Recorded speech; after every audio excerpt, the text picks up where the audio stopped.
Bonjour, aujourd'hui on se retrouve pour faire une carte sur le thème Octobre Rose. Donc alors là moi j'ai déjà fait un premier modèle, on va faire un modèle qui ressemble mais qui est pas exactement pareil, mais sur la même idée, le même principe. Moi je me suis avancée donc j'ai déjà tout préparé, tout ce que j'avais besoin.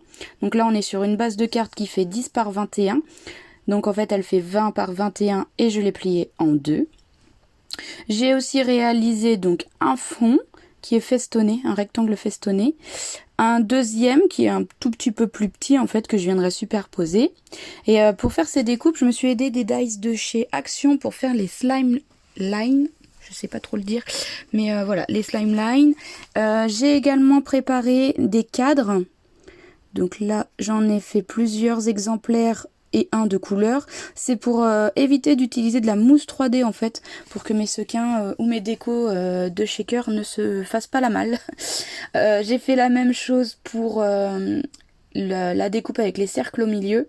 J'ai préparé mon acétate et des petits personnages que je viendrai coller par la suite sur cette carte. Donc on va commencer tout de suite par coller les deux fonds, on va dire ça comme ça, l'un sur l'autre. Donc le plus petit sur le plus grand. Le plus grand fait la taille de la base de carte. Après, on peut faire plus petit et avoir une base de carte colorée. On peut adapter. Là, celle-ci, c'est comme ça. Donc, on les colle. On fait... on centre bien. Voilà, comme ça. C'est bon. Ensuite, là, on va prendre toutes nos découpes en fait encadrement. Donc, on les colle les unes sur les autres. On fait ça délicatement, c'est pas compliqué mais ça prend du temps. Moi j'ai mis en version accélérée là sur la vidéo, mais il faut bien faire attention parce qu'après si on décale en fait un tout petit peu, ça peut nous gêner par la suite pour insérer à l'intérieur de ce cadre les découpes avec les cercles. Donc on prend son temps, on fait ça tranquille, on superpose toutes nos couches. Alors moi il me semble, ouais voilà, j'ai mis 5 couches de blanc et une couche de coloré. On peut très bien en mettre plus si on veut un shaker plus comment dire, plus épais en fait, pour pouvoir mettre plus de décoration. Là le mien, les sequins vont bien bouger, mais par exemple la carte que j'ai fait en exemple, les sequins sont un peu bloqués par mes petits personnages que j'ai collés à l'intérieur du shaker. Donc si on veut plus d'aisance, on fait plus de couches en fait. Après, cette étape peut être remplacée par de la mousse 3D. C'est selon votre préférence. Donc là, j'ai fini. Je colle le rose par-dessus, en fait, pour avoir ma petite... Enfin, pas juste du blanc, quoi. Une petite déco, on va dire ça comme ça.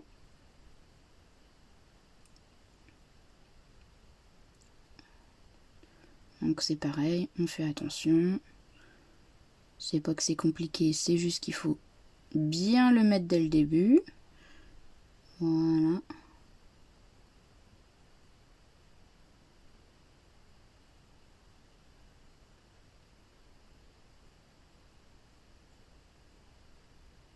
Ensuite, donc on va faire quasiment la même étape avec les découpes là qui ont les ronds.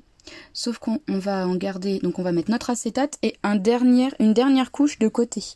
Parce qu'on viendra insérer notre acétate entre deux couches pour pouvoir fermer notre shaker.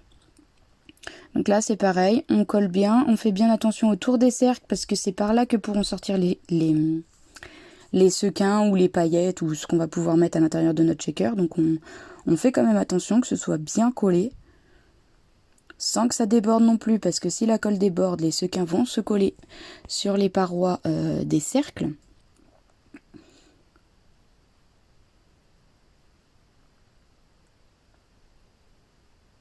Donc on prend bien son temps.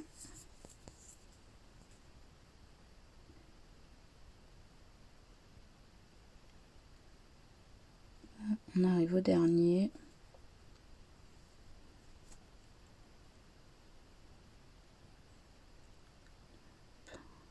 Donc voilà, on a superposé nos 4 couches de papier. Là, il va falloir qu'on mette notre acétate pour pouvoir fermer notre shaker. Donc là moi je vais le retailler un petit peu parce qu'il déborde un tout petit peu, donc je le retaille. Et en fait, si on le met à cet endroit-là, donc c'est pour fermer le shaker, et on recouvre d'une dernière couche de notre papier pour que dans le coup, vu que l'acétate est transparent, on va voir les traces de colle. Donc en mettant la dernière couche de papier par-dessus, on évite de voir les traces de colle. Et comme ça, c'est beaucoup plus joli. Donc on fait toujours attention que ce soit bien collé, mais qu'en même temps, ça ne déborde pas. Voilà. Là, je fais attention, c'est à l'intérieur. Et on met notre dernier papier par-dessus.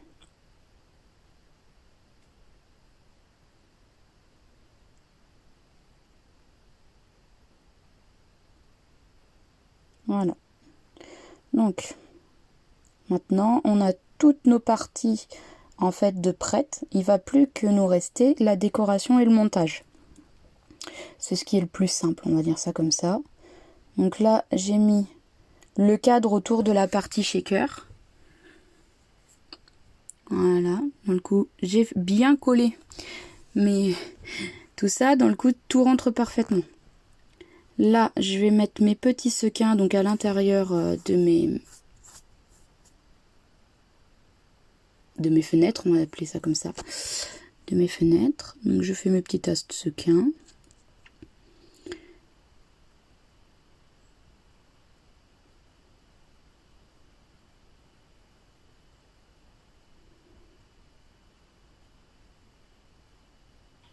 Je vérifie également, voilà, que ce soit bien en face des cercles pour que au moment de coller, je ne sois pas embêtée avec des sequins là où il faut pas. Donc là, maintenant que je suis satisfaite, je vais coller mon shaker. Voilà, parce que dans le coup... Alors par contre, là, si vous voulez mettre vos petits personnages à l'intérieur du shaker, il faut les mettre avant, au moment où on met les sequins. Là, sur cette carte, moi j'ai décidé de tous les mettre en extérieur. Mais si vous voulez en mettre à l'intérieur, comme sur la première carte, il faut les mettre avant de coller la shaker.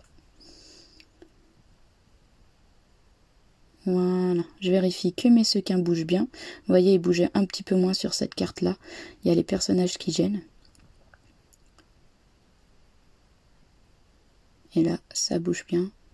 Après, je pense qu'il y a un peu d'électricité statique, mais ça me convient. Donc maintenant, je n'ai plus qu'à coller mes petits personnages.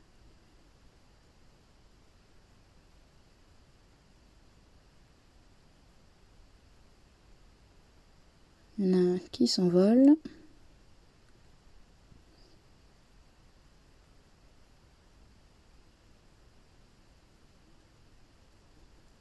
Le deuxième.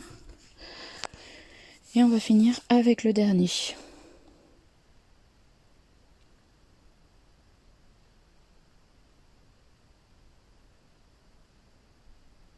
Hop, juste en bas. Donc vous voyez, bon là il nous reste à la coller sur la base, mais pour deux cartes où j'ai fait les mêmes découpes en fait de base, juste dans des papiers différents, j'ai juste changé mes petits personnages, mais le principe de la carte est le même, nous n'avons quand même pas le même résultat. Donc là on va coller notre carte sur la base de carte, et la carte sera terminée.